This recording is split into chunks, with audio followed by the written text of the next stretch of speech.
real buttons and turning jocks and a retro mode. VW is going back to the roots.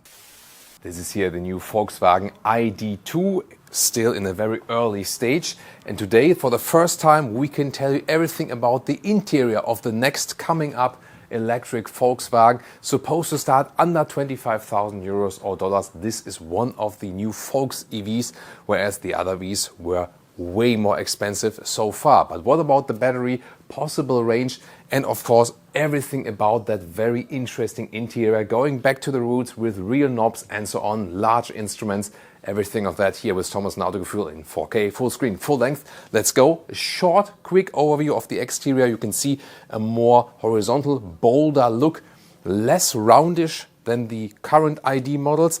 If it will be called Id.2, or in this case here this concept is called Id.2 All, it's not very certain yet.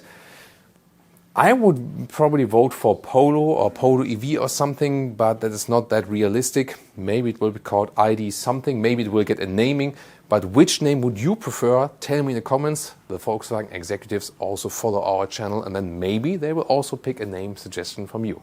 Who knows? Up to 20-inch wheels we will have here at the side, and the length is 4 meters and 5 or 159 inches. So it is actually a Polo size, once again with a very simple design, but this is also making this vehicle beautiful, and I think it's a big step forward as for the exterior design, and also the interior design will be so crucial in the changes we can now see. Ooh, look at that, this illuminated red logo here, also a new light signature styling, and overall a very sporty look. And now the real crucial part, the interior revealed for the very first time. These door handles won't be the ones we're seeing, the door handles from the exterior car. Even though this is here a show car, it has actually already a nice door closing sound. What do you think about that? Then inside of the doors, so people have complained about the material choices from the ID vehicles, and now they want to change that. Look at that. For example, here the inside of the door, it's like a microfiber covering, also with a perforation. And here there's a nice ambient lighting integration.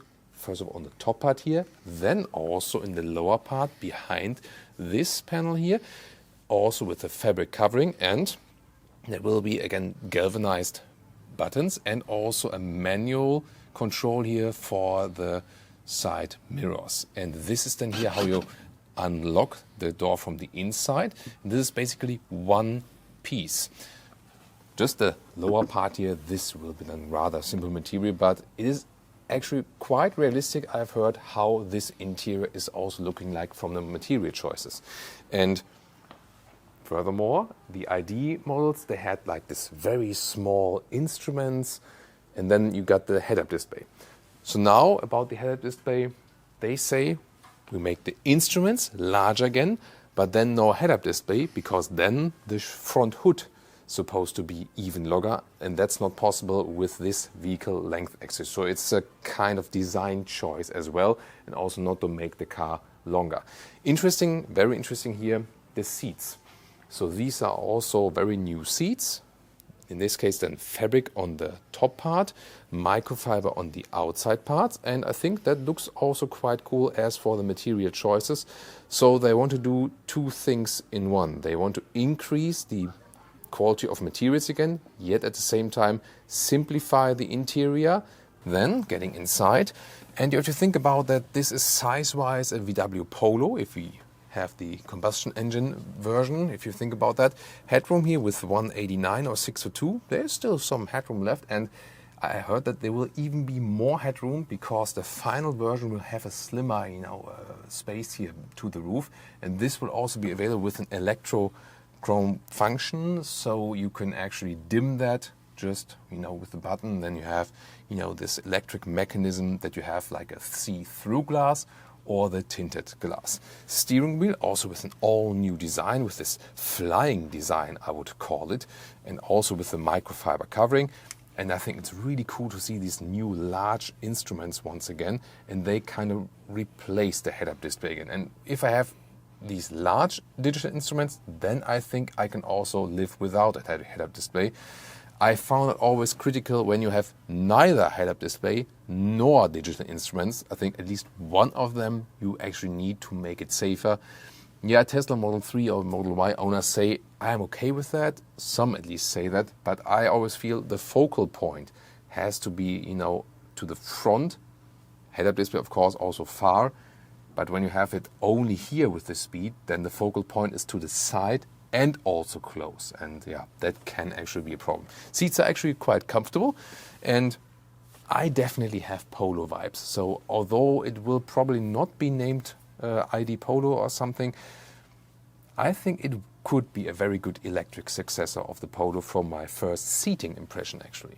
Also, very interesting perspective here when you are joining me from the passenger seat. I really love this fabric dashboard, for example.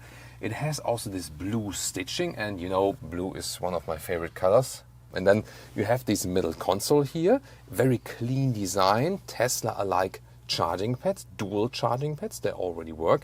And then return of the AC knobs, for example, here for the climate unit, vent strength and so on. You will have this metal knurling, for example, because customers said we do not want hashtag capacitive BS only, we want things to touch and turn.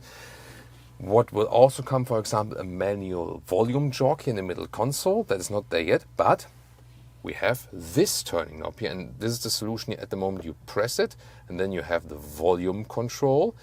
But when you press it again, we've seen that similar like in the VW Tiguan in the new generation, for example, and I turn it here, then I can switch the stylings for the instruments and also for the touchscreen here. This will be super interesting, going to show you that very soon. Let's first of all finish here the middle console. This is like a cup holder area, and then once again the fabric covering here. So I can just applaud them for going back to more high-class materials, and I really hope it will come like it is, because you also have to keep up with the pricing.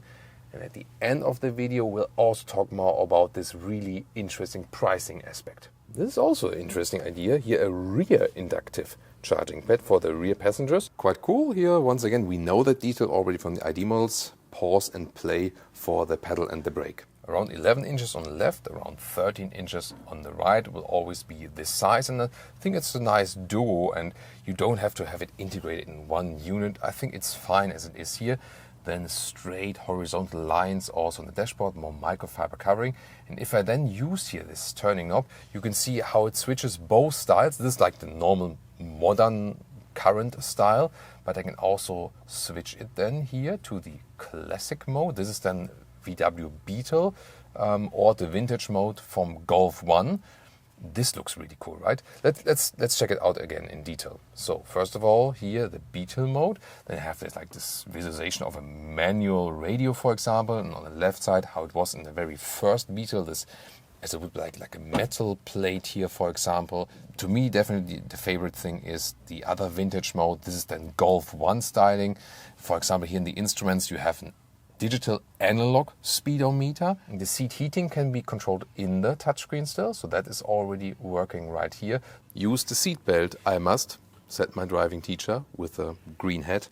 And here you can see these blue accentuations. I think it's a very nice idea. Maybe they will be red then in the GTI version of this one. Yes, there will also be a GTI version of this one. We could already take a look at that. Of course, in a typical red then. Will be slightly longer because of the different spoiler overhangs and so on, will be a little bit quicker. So this one here around 7 seconds in the acceleration figure. The GTI will be around like 6 seconds. Both will be powered by the front wheels.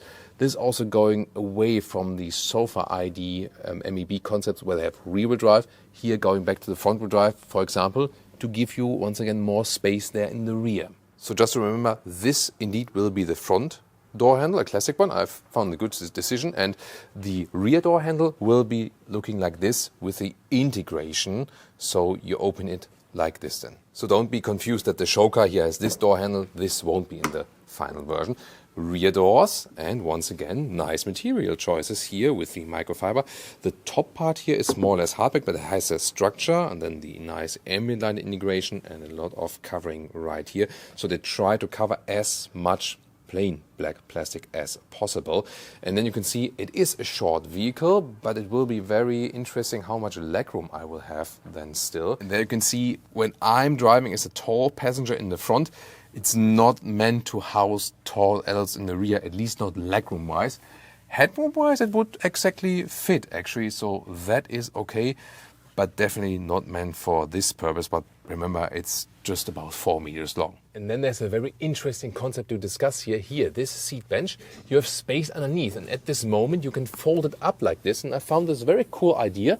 And then you have more space underneath. For example, you could put a charging cable there, or maybe some things you don't need that often. With this nice illuminated VW logo there, you can press it actually here in this week, and then the trunk is opening. I like that. Would you see this here in the final version? Leave it in the comments. Then the trunk here, different liter figures will be around something like a little bit less than 500 liters, pretty impressive. And then here, 1 meter or 40 inches in width and about 65 centimeters or 26 inches in length. And my favorite thing about this one here, it's a microfiber covering off the top parcel shelf, and usually this is like really cheap material. Sometimes you even cut your hand here because it's sharp, and here everything is nicely covered. So I really hope this makes it to the final version. Same also for this floor cover here, also with microfiber. And the real surprise here is underneath. Look at that, how much space I have here, for example, for these water boxes. It's like in the Tesla Model Y, only that this one here is the way smaller vehicle. So this is the most space you have then here in this segment at least. This will of course also boost the liter figure. And of course we can also fold the seats, and this will be even more interesting because I heard it's supposed to be 2 meters 20 in the total length. But is it true? Let's find out. So here we can first of all fold the seats like this, also flat and also with nice microfiber. Here you can also fold the passenger seat, and then you have the even loading space here, for example, for extensive shopping trips to IKEA. Yeah, and look at that. This is here 2 meters or around 80 inches, and there's even more space to the rear then. So this 220 meters is true. This is also a fun feature here. There's a hidden real power socket. And this moment here is always very especially important for our vertical videos like YouTube Shorts, Instagram, Facebook, TikTok. Yeah, that's all of them, because people always want to see a reel of the towing hook being folded out like this. This semi-automatic function, 750 kilograms for towing and 75 kilograms to put, for example, a bicycle carrier on there. So what about the battery and range and so on? Not too many facts are revealed for that one yet. The smaller one will start a little bit less than 40 kilowatt hours net. So this is really city only, also an LFP battery. That one supposed to be a little bit more long lasting actually for the whole battery life, but not so quick charging, which is also not that important when it's not that large. And the larger battery around 56 kilowatt hours net, but even the larger one, this means it is a city EV, so the range figures in the realistic way more, even with the bigger one, more like 300 kilometers or 200 miles. So you cannot expect long range for that.